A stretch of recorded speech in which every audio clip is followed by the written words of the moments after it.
자, 이번 시간에는 속도와 거리 마지막 단원 하겠습니다. 189쪽이죠. 교과서 편입니다. 성취 기준의 속도와 거리에 대한 문제를 해결할 수 있다. 사실 이번 시간에는 두 가지를 배웁니다. 움직인 거리하고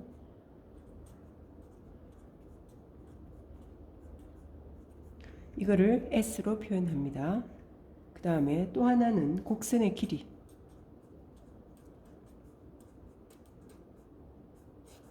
자, 이 두 가지를 구할 수 있으면 되는데 움직인 거리는 수투에서 우리가 했습니다. 그때는 우리가 수직선에서 했죠.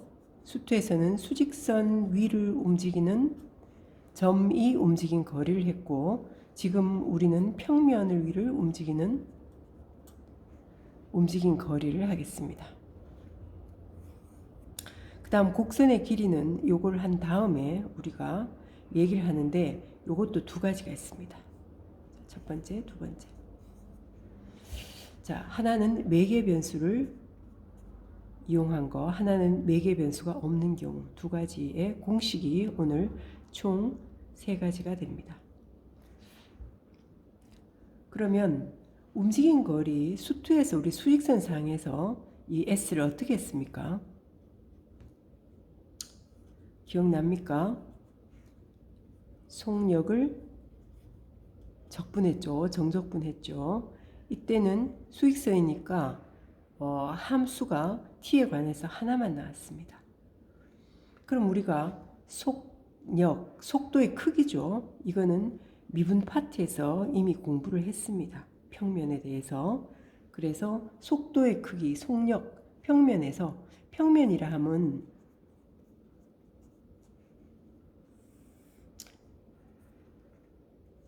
우리가 시간에 따라 움직이는 X축을 움직이는 게 있고 시간에 따라 Y축을 움직이는 게 동시에 만나는 거. 뭐 이런 게 있다면은 이 P는 X, Y로 나타나고 이 X 값이나 이 Y 값이나 모두가 이거는 T에 관한 함수죠. 얘하고는 빠르기가 달라질 수 있습니다. 그래서 곡선의 모양이 다르다고 했죠. FT와 GT가 다름에 따라서 이 곡선 모양도 달라집니다. 그래서 미분 파트에서 우리는 속력은 속도의 크기를 어떻게 했습니까? 여기를 dx, dt의 제곱, dy, dt의 제곱 또는 x를 t에 관해서 미분한 건 결국은 f't의 제곱, g't의 제곱 같다고 했죠.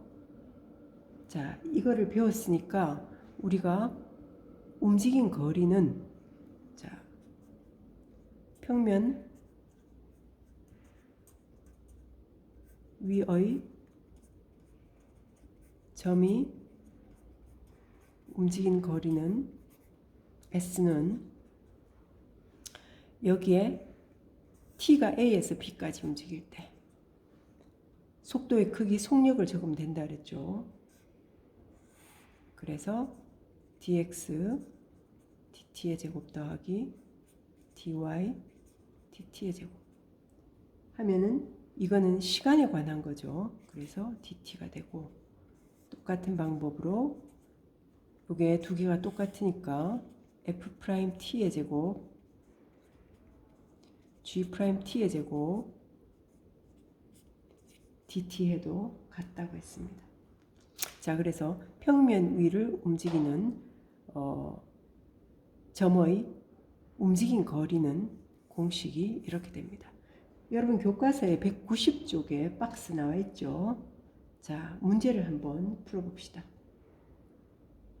예제 1번. 좌표 평면 위를 움직이는 점 P의 시각 T에서의 위치 X, Y에서 이게 움직이는데 X가 3분의 1 T의 세제곱 마이너스 T, Y는 t의 제곱. t가 0에서 t가 2까지 움직였다. 그랬으니까 움직인 거리 s는 자, 인테그랄 0에서 2까지죠. 그 다음에 루트 이걸 미분한다고 했죠. t에 대해서. 그러면 t의 제곱 마이너스 1의 제곱 이거나 이거나 똑같죠. 요거를 미분 t에 관해서 미분했는 거를 제곱하고 더하기 y를 t에 관한 미분 이렇게 하면 됩니다. 자, 는 인테그랄 0에서 2까지 요거 t의 4제곱이죠. 마이너스 2t의 제곱 요건 4t의 제곱이니까 플러스 2t의 제곱 플러스 1이죠.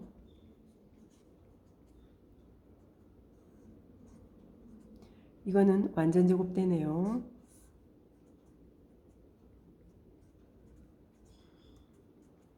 자, 제곱의 루트 이건 a가 아니고 절대값 a라고 했습니다. 그러니까 얘는 절대값 t제곱 플러스 2인데 t제곱 플러스 1이 요게 양수니까 절대값 필요 없죠. 적분하면 0에서 2까지 2 대입하면은 0 대입하면 0이니까 뺄 게 없죠. 그래서 3분의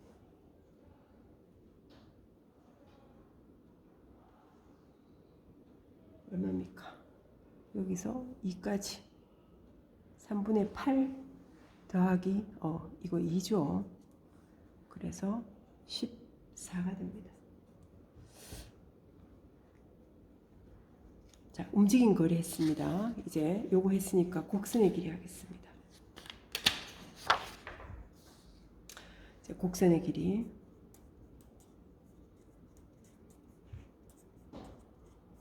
곡선의 길이는 두 가지로 나뉩니다. 먼저 첫 번째, 매개 변수가 있는 경우. 매개 변수가 있으면은 xy가 어떻게 표현되냐 하면은 x는 ft, 그 다음에 y는 gt로 t에 관한 함수입니다. xy가 아까하고 똑같죠? 아까 우리 움직인 거리처럼.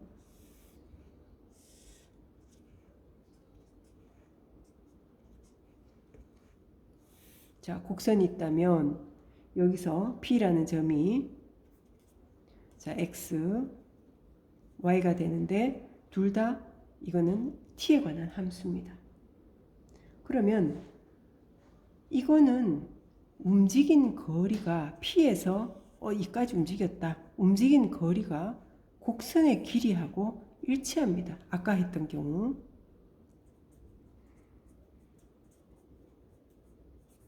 단 이때 곡선의 길이와 움직인 거리가 같으려면은 단 이게 왔다 갔다 하는 게 없어야 됩니다. 그러니까 경로가 움직인 경로가 겹치는 곳을 왔다 갔다 하지 않아야 됩니다.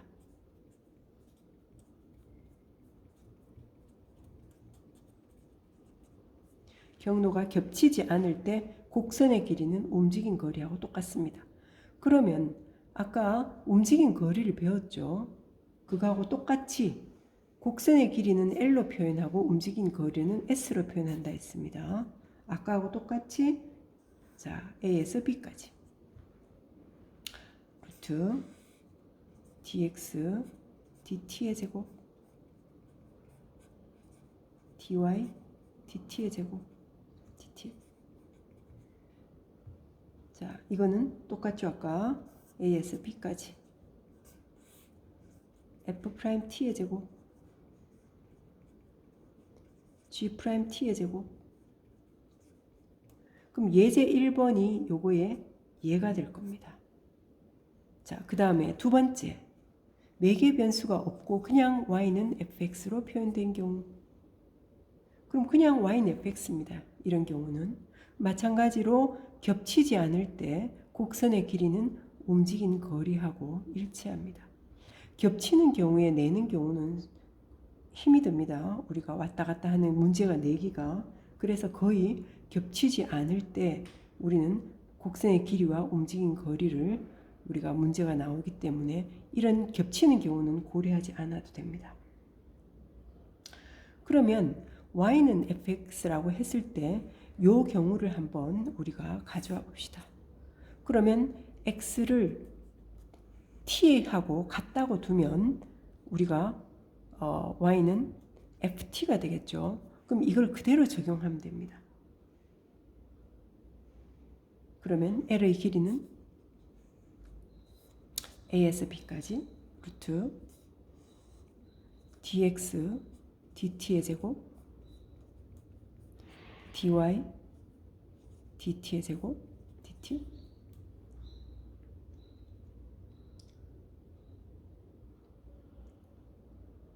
물론 t는 a에서 b까지 움직이니까 자, 조건은 이거는 당연히 이렇게 범위가 이렇게 되겠죠. 그럼 여기에서 x를 t에 관해서 미분하면은 1이죠. 1제곱. 그러면은 얘는 dy dt의 제곱 해도 되고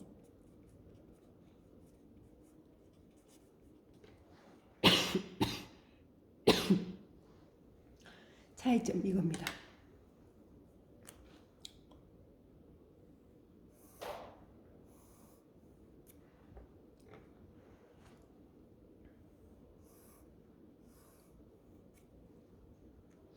요거는 첫 번째 매개 변수가 있는 경우.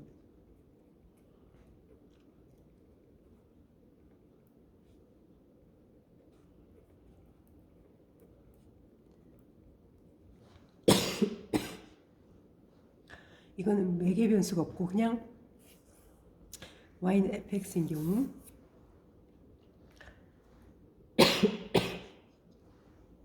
이거는 매개 변수로 나타나는 경우입니다.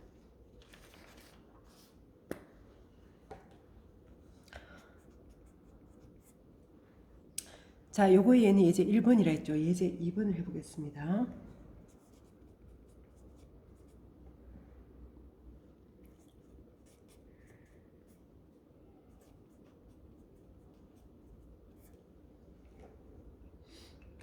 자, 요거를 곡선의 길이를 구해라.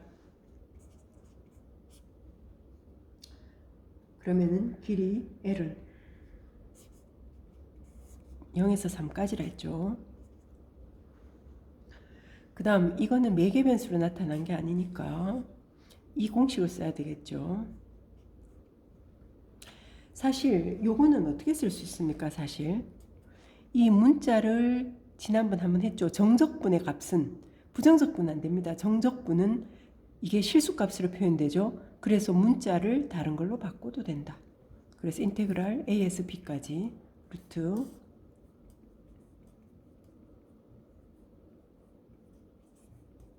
이렇게 해도 우리는 상관이 없다. 그래서 공식을 자 이렇게 요거를 그대로 적분해서 미분해서 넣으면 됩니다. 그럼 이걸 미분하죠. 그러면은 y는 다시 써보면 이렇게 되죠. 그래서 이거를 미분하면은 그러니까 앞으로 나가고 그러면은 약분되죠. 2분의 1이죠. 그래서 2분의 1은 루트 x죠. x로 다 바꿔도 상관없습니다. 물론 여기에서 t로 다 적고 해도 숫자가 들어가는 정적분 값이기 때문에 상수 값이라서 상관없습니다. 답은. 그럼 이거는 1 플러스 x의 2분의 1제곱이죠. 이거는 우리가 계산할 수 있죠. 합성함수, 적분. 그럼 얘 더하기 1 하면 2분의 3, 역수 3분의 2, 1 플러스 x의 n 플러스 1제곱. 그리고 요거를 미분하면 1이니까 원래 2가 붙었으면 2분의 1이 곱해지죠. 적분하면 1이니까 상관없습니다.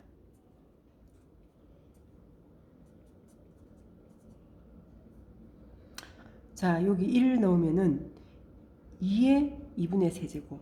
2의 2분의 세제곱은 2 루트 2죠. 그 다음 0을 넣으면 1이죠.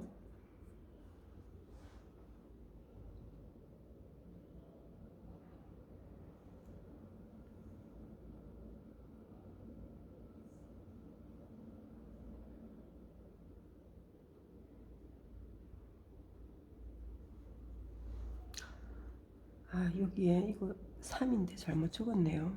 값을. 그럼 이게 3이 되고 여기에 3을 집어넣으면 4 루트 4니까 요게 4, 2, 4, 8입니다. 그 다음에 1은 똑같죠. 0에서 3이니까 0 대입하면 1. 그래서 이게 7입니다. 그래서 3분의 14가 됩니다. 자, 그러면 생각 넓히는 수학. 요거는 다음 발표하는 사람이 x, y가 주어져 있는데 이게 왜 x가 t sin t고 y가 1 코사인 t인 것까지 해서 발표를 해야 됩니다. 그리고 여기 지금 생각 넓히는 수학 이게 지금 그리는 곡선에 대해서 우리가 설명을 좀 해야 됩니다. 빨간 곡선이 왜 저렇게 그려지는지 원을 이용해서 실제로 칠판에서 보여주면서 발표하면 좋겠습니다. 자, 다음 시간 193쪽까지 다 하고 스스로 마무리하기까지 다 해서 학교에 오기 바랍니다. 자, 오늘 여기까지입니다.